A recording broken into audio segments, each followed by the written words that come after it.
Hello बच्चों, चलिए प्रश्न को पढ़ते हैं। धात्विक सुचालकों की चालकता ताप बढ़ने पर घटती है, जबकि विद्युत अपघट्ट के विलयन की चालकता ताप बढ़ने के साथ बढ़ती है, क्यों? चलिए बच्चे, इस प्रश्न को हम मुख्य अवधारणा से समझने का प्रयास करते हैं। मुख्य अवधारणा। देखिए, यहाँ पर क्या कह रहा है कि धात्विक सुचालक, धात्विक जो धातु की चालकता होती है वो किसके कारण होती है? जो हमारे जो धातुएं होती हैं, धातुओं की चालकता किसके कारण होती है? इलेक्ट्रॉन के कारण। किसके कारण होती है? इलेक्ट्रॉन के कारण। इलेक्ट्रॉन के कारण होती है। जब ताप बढ़ने पर जब हम क्या करते हैं, टी यानी कि जब ताप बढ़ाते हैं तो धातुओं के जो आयनों की जो गति होती है, किसकी गति होती है?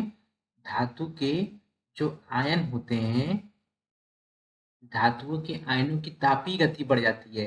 यानी कि जब हम किसी भी धातु को जब हम ताप देंगे तो उसमें जो आयन होंगे उनकी क्या हो जाएगी? तापीय गति बढ़ जाएगी। जब आयन की गति बढ़ जाएगी, तापीय गति बढ़ जाएगी। तापीय गति बढ़ जाने से क्या होता है? जो इलेक्ट्रॉन का जो प्रवाह होता है, ये जो हमारा इलेक्ट्रॉन जो होता है, इनका जो प्रवाह होता है, ये क्या हो जाता है? रुक जाता है। क्या हो जाता है? इनका इलेक्ट्रॉन का प्रवाह रुक जाता है। जब इलेक्ट्रॉन का प्रवाह रुक जाता है तो इनके प्रवाह में प्रतिरोध उत्पन्न होता है। क्या होता है? रुकना मतलब प्रतिरोध के कारण ये रुक जाती है। किसके कारण रुक जाती है? प्रतिरोध के कारण ये क्या होती है?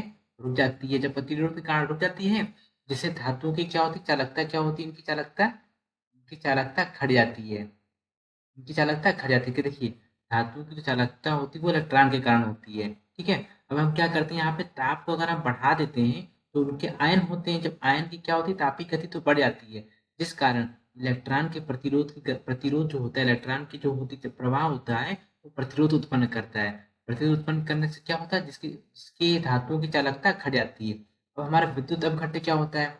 विद्युत अपघट्ट विद्युत अपघट्ट विद्युत अपघट्ट में क्या होता है? अपघट्ट में जो प्रवाह होती है, इनकी चालकता किस पर निर्भर करती है? आयन पर निर्भर करती है। किस पर निर्भर करती है? आयनों पर निर्भर करती है। ताप बढ़ने पर आयनों की क्या, जब हम ताप बढ़ाते हैं तो इनके आयनों की क्या होती है? इनके आयनों की गतिज ऊर्जा गतिज ऊर्जा बढ़ जाती है। आयनों की गतिज ऊर्जा जब बढ़ जाती है तो क्या होती है? विलयन की चालकता जो होती है, विलयन की चालकता विलयन की चालकता भी स्वतः ही बढ़ जाती है। स्वतः ही बढ़ जाती है, जिस कारण इसमें क्या होता है? प्रतिरोध कोई उत्पन्न नहीं होता है और चालकता अपने आप बढ़ जाती है। विद्युत अपघट्ट में क्या होता है? आयन होता है। और हमारा यहाँ पर धातुओं में क्या होता है? आयन होता है। लेकिन यहाँ पर क्या होता है? इलेक्ट्रॉन प्रतिरोध उत्पन्न कर देता है, जिस कारण चालकता घट जाती है।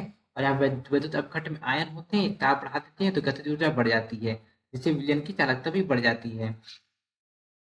दिए गए प्रश्न का उत्तर मैंने आपको यहाँ पर बता दिया है। आशा करते हैं आपको समझ आया होगा। धन्यवाद।